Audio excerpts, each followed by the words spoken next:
are a long design that go from one edge of the quilt to the other, and you can use a pantograph for a border or sashing on your quilt, but today we're going to talk about edge-to-edge designs from working from one side of the quilt to the other, and we're going to use the laser and paper patterns. Now I want to show you the different styles of using pantographs. So this one here was done on a hoop frame, so you can tell that I started on this edge and then I just worked my way across. And I really like the automation because it makes easy work of you shifting your quilt across it.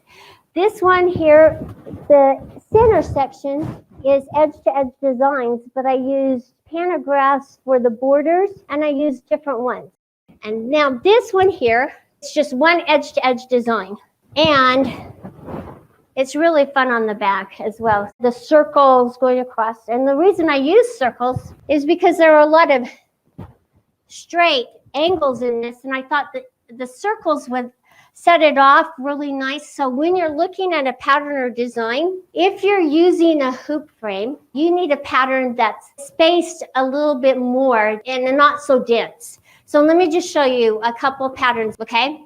So I paid for a couple from Bright, and one of them was this primitive heart, and I shrunk it down because I'm using a smaller machine. So the throat space of your machine really determines the size of the pantograph that you can quilt, because you don't want to hit the back of the machine and throw off your design. So make sure that when you pay for a design that you're able to shrink it down to the right size that will work with your machine, or you can expand it to make it even larger, okay? So this one here is one that we're going to use today. I tried several. It has a little bit more spacing, and so as you're shifting on the hoop frames, you need a little bit of give in case you don't get it exactly straight. So choose a pattern or design that will accommodate you not getting it on exactly straight. So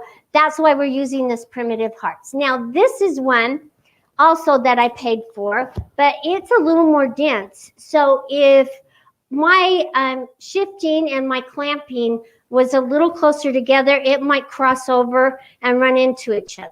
And if you're a beginner, it's not as easy as it looks. It does take practice, but it's so much fun. When you print off these designs, you'll print off several pieces of paper. They come with a little plus, and what you're doing is to make it a pantograph, you're going to fold and tape those little pluses so they're right next to each other, so you have one continuous line all the way across. And so that's how you'll make your paper pantographs. And you can see it's a fun little design.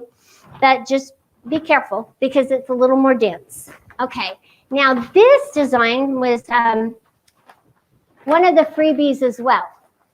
And when you're working with the hoop frames, you can see that if you don't get your spacing correct, you're going to have a wide gap in between each of these rows.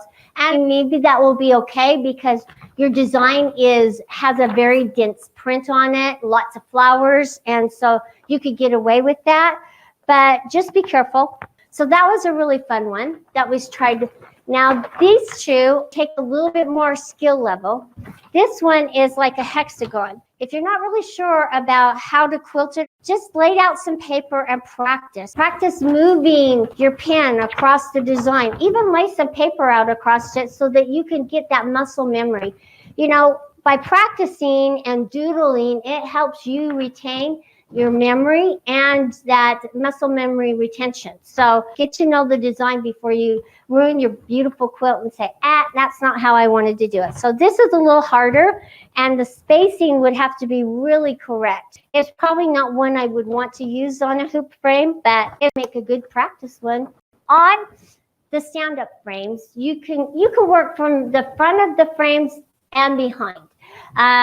What's nice about our frames is that this pole here, this pole that holds your backing, extends out and it makes it wider so that you could put a paper pattern across the front.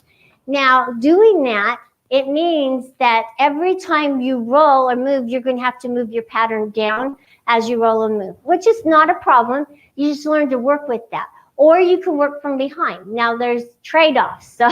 So when you're working from the front, you have to move your pattern. If you're working from the back, you won't see what's happening on your top. And so you'll be using the table, but you don't have to move your pattern. So you can just place your pattern down on the table, and then you don't have to move it anymore. Okay? So, it's nice to try it and work both ways. And now with our machines, you can get laser and rear handles, so you can work from the front or the back. And it's not that hard. And we're going to jump in, and I'm going to show you on our cutie frame here. And I'm going to jump to the back of the machine. I started my quilt right here in the corner, and I have quilted, so now I'm ready to shift and finish up my design going this way. So I'm going to unclamp this clamp here and this clamp here, so that I can shift my fabric, because these really lock it into place. All right, and I'm just going to lay them back here.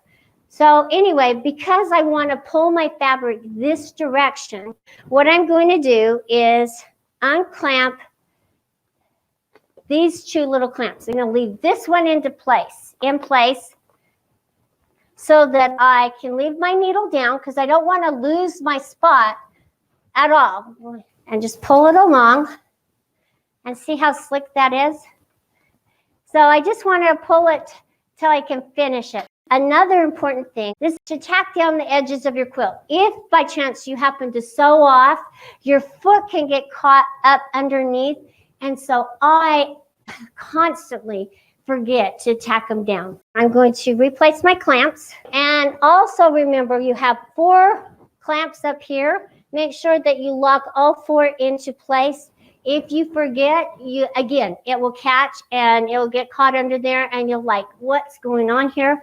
So anyway, I want you to see right here. It's aligned right here. So we're just going to use our laser, which is mounted here on this side. And I'm just going to follow my pantograph and finish it up.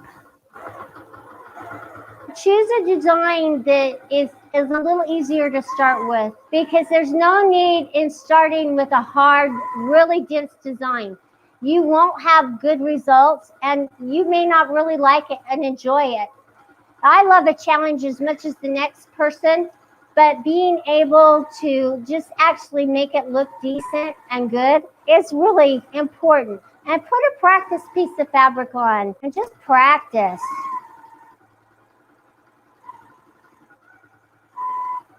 And it is therapy. So if you're mad at your kids, husband, wife, doesn't matter. This is your therapy. Go to your nice spot and just enjoy following the design with the little red dot. Okay, it looks like I'm to the end, and I'm going to stop. This design here starts at the bottom and stops at the bottom. Some designs will stop at the top and they'll start at the bottom. So depending on how your design starts and stops, that's the direction that you're going to want to learn for your starts and your stops. So I adjusted my quilt when I wanted to start, and I made sure that I was on the very tip. So I had my needle in the down position, and I positioned my laser at the bottom here, because I'm working that direction with the design.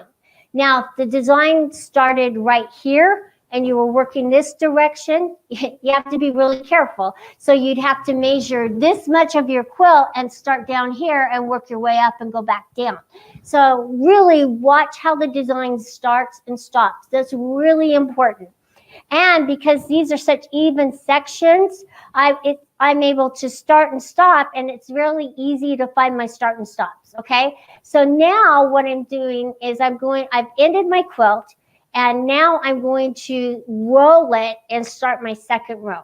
I can move my machine to the very lowest point in the pattern, and that's what I want to do. And then I want to move it back and roll it up. So I'm going to show you how I did this and how it comes out. You know, if you roll it further than that, you're going to have too wide of a space. So you just want to make sure, and I'm going to show you how, using the hoop frame, to make sure that your design's going to work. So what I'm going to do is I'm going to, now you can lock your stitches, that's fine, but I'm off the edge of the quilt. So right now I can just cut off there and put my binding on. All right, so I'm just going to cut my, and now I'm going to move to the very bottom portion of my design. I'm going to put my needle back down in place, okay? Now I can roll it up. I like to take it, my hand, and push it down to just to see how much area the clamp's going to take up. And I can know that I can just go back just a little bit more and push it down. And because I don't want the back of my machine to hit my clamp. I want to leave some of my designs showing, okay? So that looks like it's pretty good, okay? And so I'm just going to take this clamp here and I'm going to clamp it back into place and just kind of look at it and make sure that there's enough showing. And yeah, with my design and everything, that looks pretty good. And that's why I shrunk down the design as well, because I didn't want to have a design that didn't fit within the throat of my machine. So I shrunk it, which I wish I could do to my hips. And it doesn't work. So anyway. All right, so now I'm just going to remember that I am going to reclamp this back into place and using my elastic clamps. Okay, I'm down at the lowest part of my design. My dot is off my pattern. What I want to do is I want to shift it so that it's back on my pattern, okay? I'm just going to pull it so I can see my pattern. And that's why I'm saying the spacing is really important. So as I unclamp it, maybe this side's just a little bit closer because I didn't get it on exactly straight. But that's why you want to use a pantograph or design that has a little bit more spacing, okay? And you'll get familiar with how to use it. Like the more you use it, the better you become. It's like anything. And I'm just going to kind of eyeball it. So it's along this line right here. And I'm going to watch my pattern and get to where I need to be. I'm going to put my needle in the down position here. And I'm going to work from behind. On there, I'm just going to start working my way that direction. And because this design is working that direction, I hope my spacing is just going to be right on.